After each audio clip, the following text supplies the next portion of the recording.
હિરલબેન ડોશીમાની વાર્તા કહેશે. ચાલો હિરલબેન કહો. એક ડોશી હતી.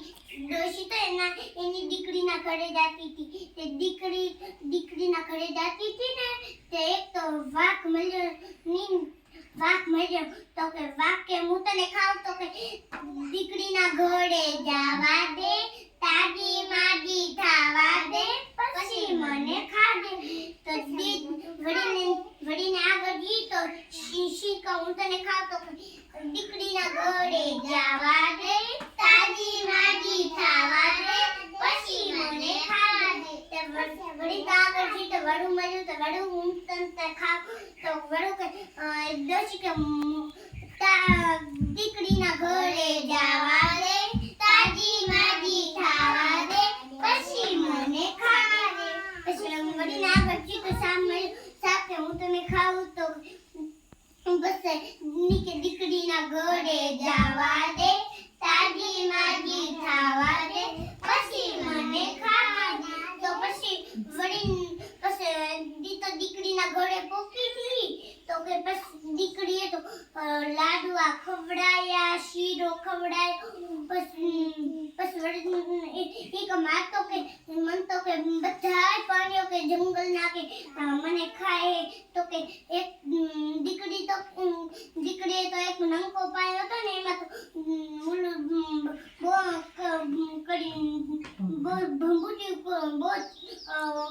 ડોશી તો બેહી ગઈ. પછી દીકરીએ તો વાકી દીધું બવાણું. તો પછી તો ઈ તો જીતો કે ભંભુટિયા કે ડોકરી ભાડી છે તો કે ભંભુટિયો કે કિસકી ડોશી કિસ કાકા કર બબુડિયા આપને ગામ. તો ભંભુટિયો